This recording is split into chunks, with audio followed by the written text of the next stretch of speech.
Ide, pois, e ensinai a todas as nações, e batizai-as em nome do Pai, do Filho e do Espírito Santo. Em tudo que nós fazemos, nós rendemos graças a Deus. Tudo que a igreja faz, as orações, tudo é para a maior honra e glória da Santíssima Trindade. Porém, a igreja quis constituir uma festa para celebrá-la, celebrar o Deus uno e trino, celebrar o mistério que nós não compreendemos. A nossa fé é um mistério. Vivemos o mistério da fé. Encarnação do Verbo, um mistério. Não entendemos. Transubstanciação, o pão e o vinho que deixa de ser pão e vinho e se torna corpo e sangue, mistério. Santíssima Trindade, como que um Deus uno pode ser três pessoas, uno e trino. Mistério.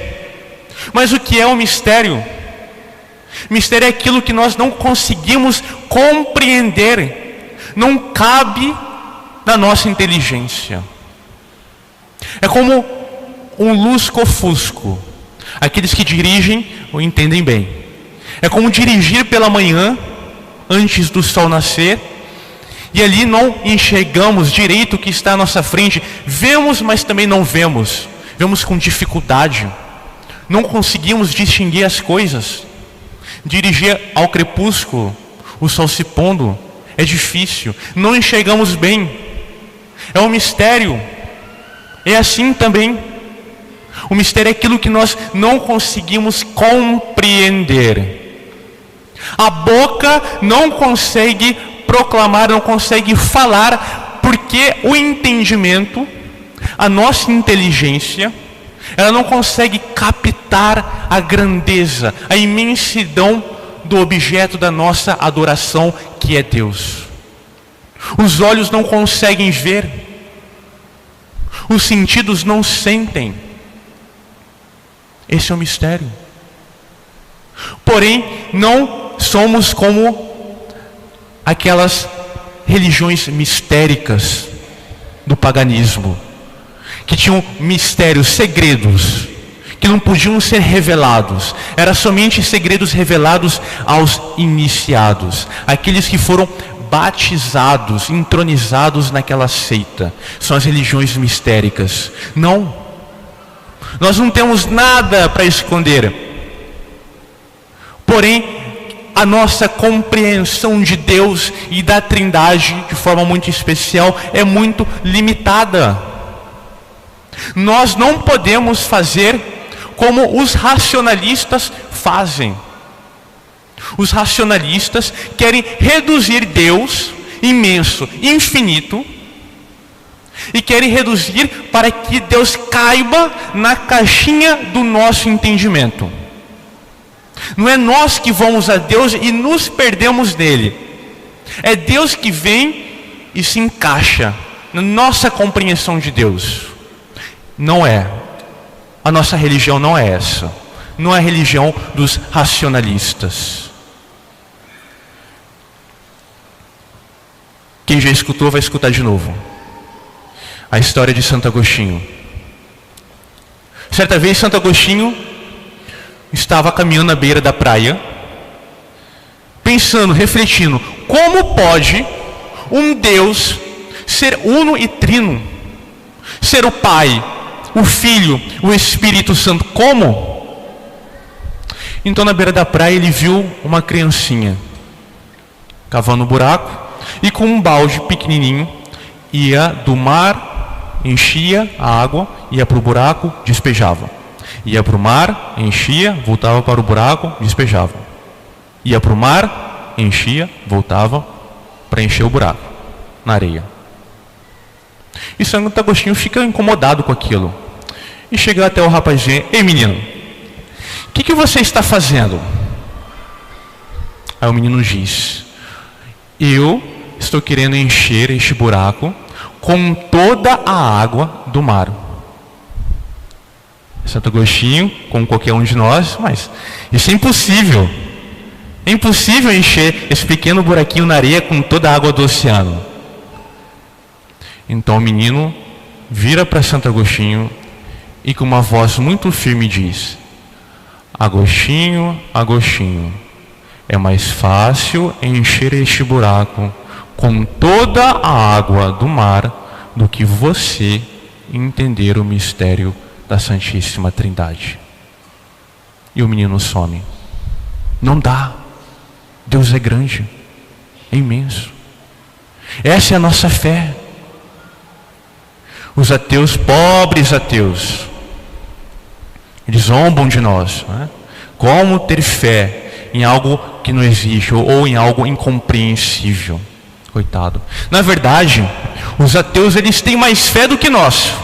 Eles não sabem, mas têm uma fé tremenda, uma fé tão grande que até nos envergonha.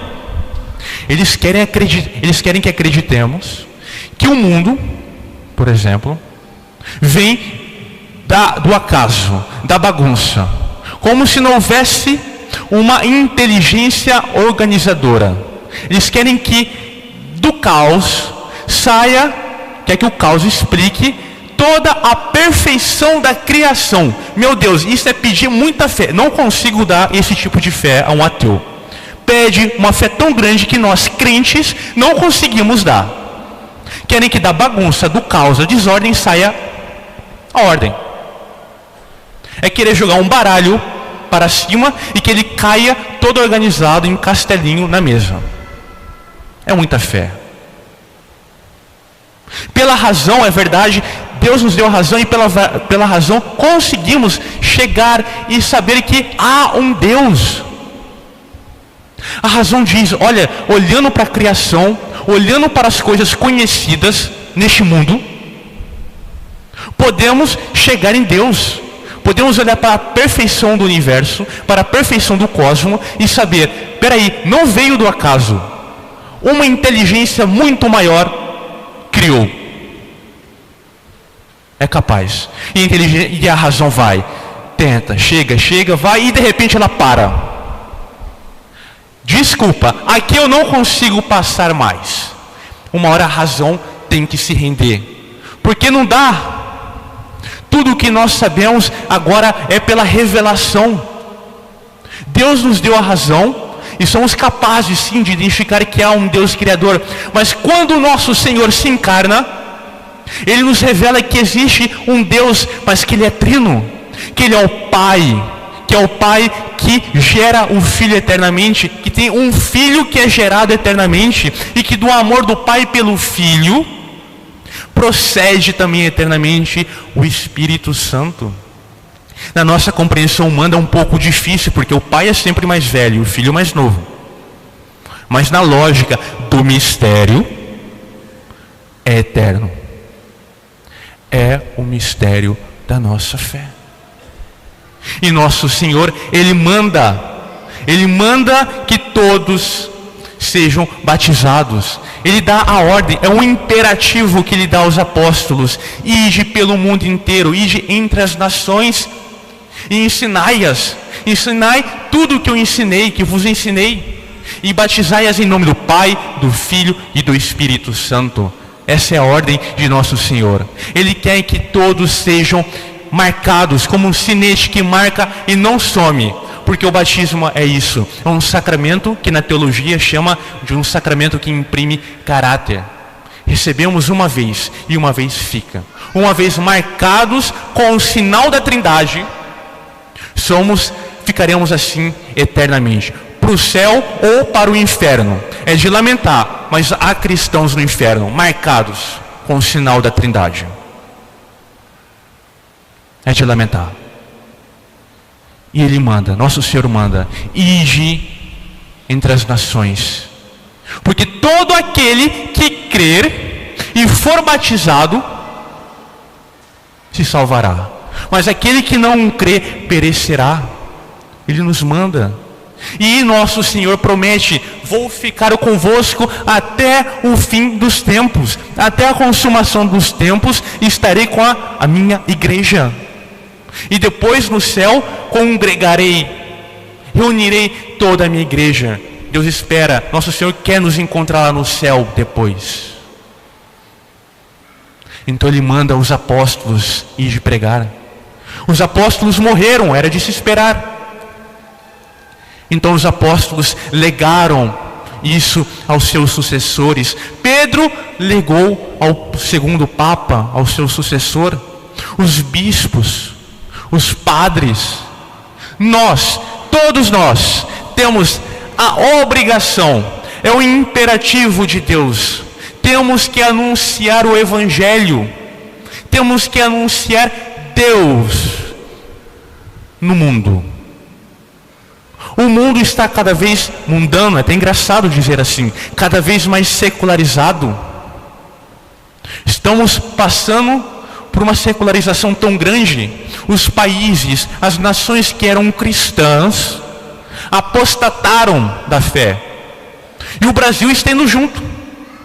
Está apostatando da fé que recebeu. Éramos a terra de Santa Cruz, a terra de Vera Cruz. E temos que fazer uma nova evangelização, reevangelizar aqueles que um dia foram batizados, mas que apostataram de Deus, afastaram. Devemos anunciar. Como fazer isso? Com a nossa própria vida. Com a nossa própria vida devemos anunciar Cristo. Não precisamos nem ficar gritando muito, nem anunciar sempre pregando, cada um no seu carisma. Mas o mínimo nós podemos fazer. Em um período em que as pessoas não têm vergonha do pecado, as pessoas pecam explicitamente, não tem mais vergonha do pecado. Isso é de assustar. Os antigos, recordo da minha avó, ela dizia para uma criança tímida, uma criança que era muito avergonhada, e falava: meu filho, não precisa ficar com essa vergonha toda, você tem que ter vergonha de pecar e ofender a Deus.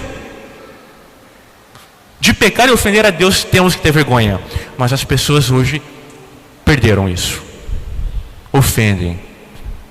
Não precisamos ir longe, na rua, né? Nos ambientes aqui, né? Shopping, mercados, vemos cada coisa, meu Deus, cada coisa. Como que a família é ofendida e está tudo bem. Deus é ofendido e está tudo bem. Devemos anunciar, não tem medo. Rezemos na igreja e fora da igreja. Por que ter medo, vergonha de rezar um terço na rua? Tire o terço do bolso e reze. Que as pessoas vejam que lá é um católico. E parece que é dos bons, porque está rezando. Tem um crucifixo, por quê? Usa. Não tenha medo. Tem uma camisa de igreja? Use. Anuncie, deixe que as pessoas fiquem sabendo. Seja para louvar a Deus, seja para ofendê-lo, porque pelo menos estaremos sofrendo por amor a Deus. Nós que usamos batina, as irmãs que utilizam o hábito, a gente sabe muito bem disso. Quantas vezes eu mesmo, não sendo padre, fui abordado em aeroporto, na rua, e as pessoas pedem bênção, pedem confissão. Ei, seu padre, atenda a minha confissão. Desculpa, gostaria muito, como eu gostaria, porém eu não sou padre. Mas vamos rezar uma Ave Maria.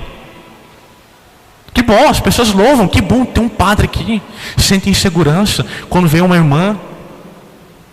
Mas também a batina também serve para ser ofendido, e serve como um meio para Deus ser ofendido também. Olham para o padre e ofendem os sacerdotes de Cristo, e perseguem a igreja, e aquele que persegue a igreja persegue o próprio Cristo. Não tenhamos medo.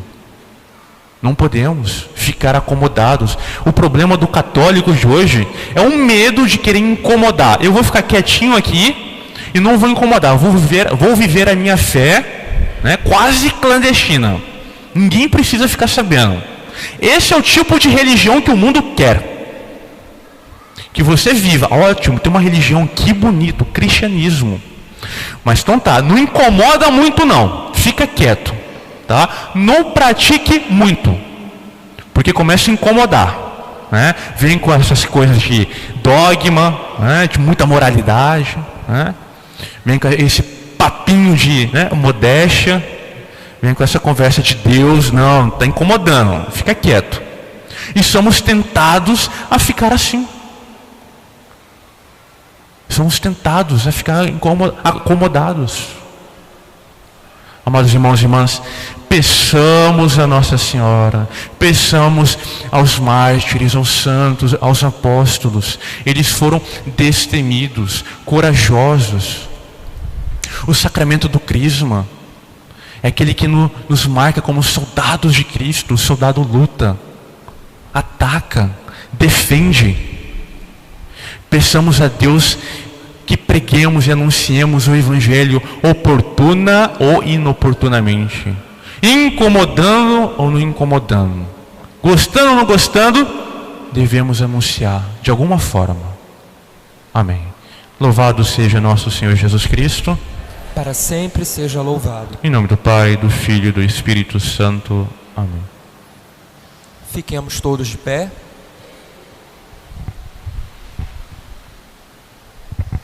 Com firmeza e convicção, cantemos juntos a nossa profissão de fé. Credo in unum Deum, Pater. Creio em Deus Pai, Todo-Poderoso, Criador do céu e da terra. Creio em Jesus Cristo, um só seu Filho, nosso Senhor, qual foi concebido do Espírito Santo, nasceu de Maria Virgem, padeceu sob o poder de Pôncio Pilatos, foi crucificado.